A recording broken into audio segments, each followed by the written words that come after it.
Bismillahirrahmanirrahim. Assalamualaikum warahmatullahi wabarakatuh.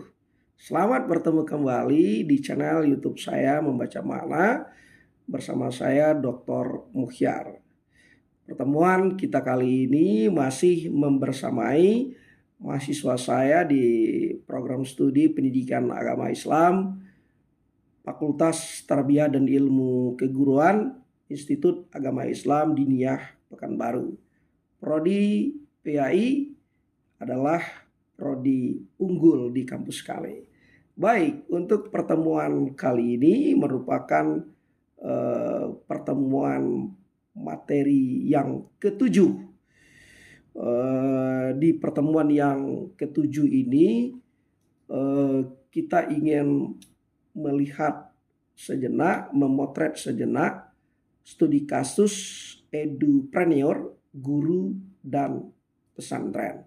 Tetap bersama mata kuliah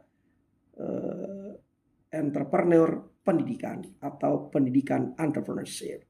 Oke, adik-adik semuanya, tema ini penting karena kita tidak hanya berbicara tentang konsep dan teori, tapi tentang praktik nyata bagaimana guru pendidikan agama Islam dan pesantren mampu bertahan, berkembang, bahkan memberikan dampak sosial dan ekonomi bagi umat, tidak hanya di sekitar pesantren atau di sekitar di mana sekolah itu berada. Nah, melalui studi kasus hendaknya kita dapat belajar satu hal penting, yaitu pendidikan Islam bisa tumbuh besar dari niat kecil, ketekunan, keuletan, kesungguhan, dan manajemen yang bernilai.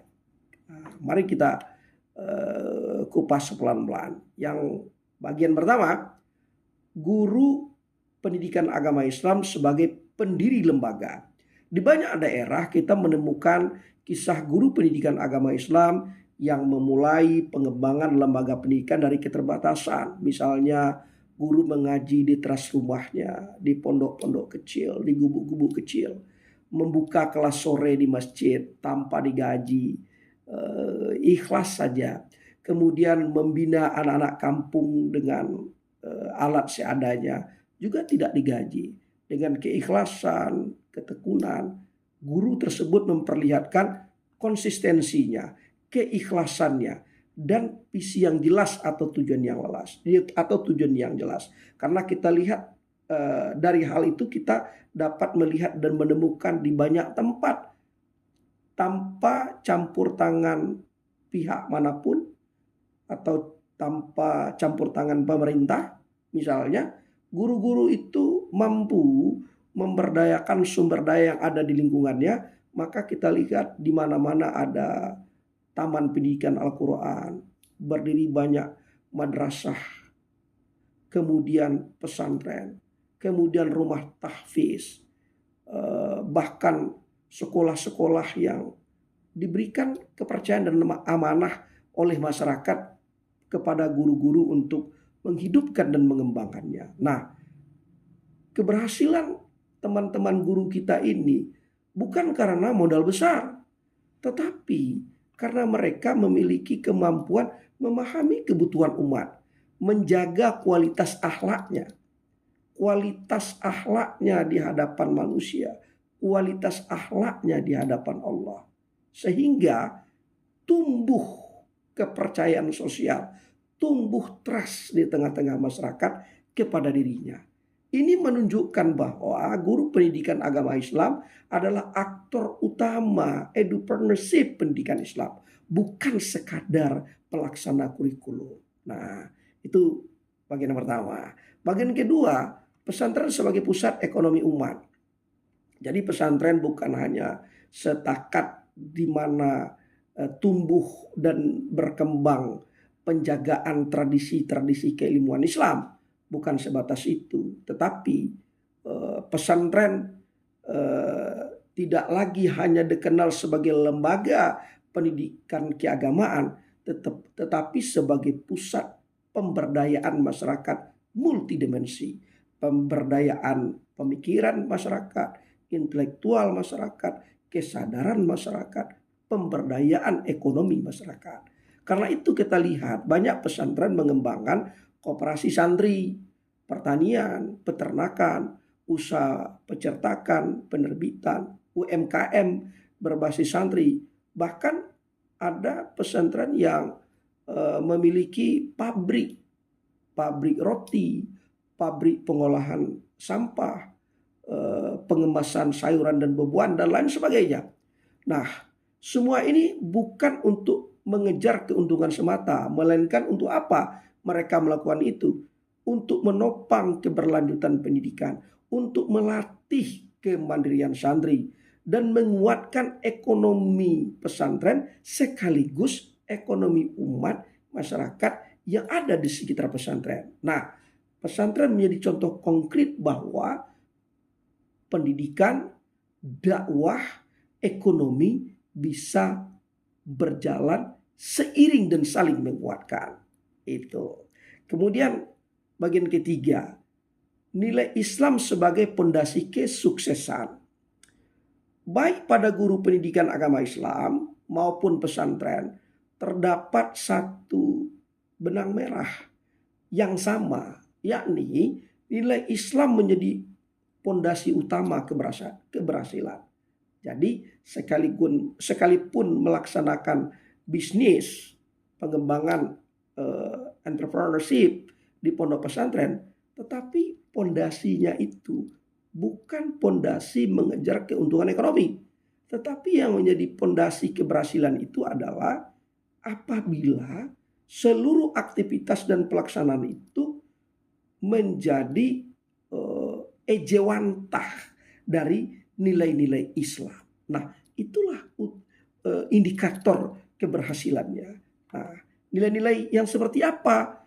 Keikhlasan dalam niat, kejujuran dalam pengelolaan, amanah dalam kepemimpinan, dan keadilan dalam pembagian peran dan hasil. Nah, nilai-nilai itu terjewantahkan dalam setiap aktivitas kehidupan di pondok pesantren. Mulai dari proses pembelajaran, dari proses pembinaan santri, sampai proses-proses ekonomi produktif yang dikembangkan di dalam pondok pesantren. Nah, jadi ketika nilai itu dijaga, akan tumbuh lembaga atau pondok pesantren dipercaya oleh masyarakat. Konflik internal ataupun adanya pihak eksternal yang ingin berkonflik itu dapat diminimalkan. Kenapa? Karena dibantu oleh Allah untuk menenangkan, untuk mendamaikan, untuk menguasai hati orang-orang yang ada di dalam kegiatan pondok pesantren tersebut. Karena hati, pikiran orang-orang dalam genggaman Allah. Dan keberlanjutan usaha lebih terjamin. Maka inilah yang membedakan edupreneur pendidikan Islam dengan usaha pendidikan yang hanya berorientasi bisnis dengan mengharapkan imbalan materi semata. Oke. Kemudian yang keempat, analisis kritis berbasis nilai Islam. Nah, kita juga ingin bersikap kritis dan reflektif. Tidak semua kisah itu, keberhasilan itu bisa dicapai tanpa tantangan. Beberapa persoalan sering muncul ketika kita ingin mengembangkan lembaga pendidikan Islam. Pesantren kah, sekolah kah, atau apalah namanya. Yang pertama sering muncul konflik manajemen. Sering muncul konflik kepentingan. Kemudian sering muncul tidak disadari pada awalnya itu akan menjadi persoalan. Tetapi pada akhirnya menjadi persoalan. Apa itu? Ketergantungan pada figur pendiri. Karena secara hukum alam tidak mungkin figur pendiri itu akan hidup selamanya. Hukum alam, hukum Allah, sunnatullah, seseorang itu tidak mungkin tidak pakai meninggal dunia. Nah, terkadang pesantren yang perkembangannya itu karena ketokohan dan figur sering terjadi apabila figur itu meninggal dunia, wafat. pesantren kehilangan arah, kehilangan pegangan dalam tanda kutip. Akibatnya program-program tidak jalan dan dan banyak pesantren itu bahkan kehilangan para santrinya karena program-program yang ditawarkan tidak lagi seperti figur itu masih ada. Nah, kemudian apalagi persoalan yang sering timbul, lemahnya sistem administrasi. Bisa saja karena ketidaktahuan atau ketidakmapanan dalam update teknologi.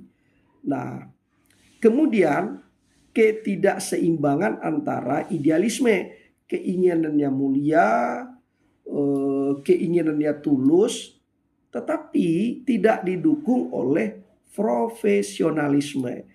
Sehingga untuk mewujudkan keinginan-keinginan itu tidak tercapai karena terhambat oleh kemampuan dan kecerdasan. Bahkan ketidaktahuan. Nah, lalu kalau kita ingin analisis kritis berbasis nilai Islam, bisa kita bertanya, apakah pengelolaan sudah adil? Apakah transparansi dijaga? Apakah kebermanfaatan lebih diutamakan daripada keuntungan? Nah, sikap kritis ini penting agar kita tidak mencontoh, tidak meniru secara buta, tetapi belajar dengan bijak dan bertanggung jawab. Oke. Nah, karena itu teman-teman, setiap guru PAI itu memiliki peluang untuk merintis mulai dari program-program yang kecil, membangun layanan pendidikan, dan menjadi bagian dari perubahan. Nah, karena itu yang paling penting adalah edupreneurship bukan soal status, tetapi soal inisiatif, nilai, dan keberanian dalam bertindak. Baik, adik-adik semuanya, kisah guru PAI dan pesantren yang sukses banyak kita temukan di tengah-tengah masyarakat. Itu bukan cerita dongeng, apalagi cerita khayalan, tetapi sebagai bukti bahwa pendidikan Islam bisa mandiri, bisa berdaya, dan berdampak luas. Nah, dengan nilai Islam sebagai pedoman dan manajemen sebagai alat, guru dan pesantren mampu menjadi pilar peradaban umat. Nah, kira-kira begitu ya. Jadi dengan nilai Islam sebagai pedoman, manajemen yang profesional sebagai alat, maka guru dan pesantren akan mampu menjadi pilar peradaban dunia. Demikian adik-adik semuanya, pertemuan kita untuk materi yang ke-7 ini. Semoga ada manfaatnya.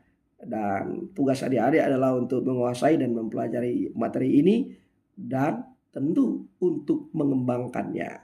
Demikian, mohon maaf, terima kasih. Assalamualaikum warahmatullahi wabarakatuh.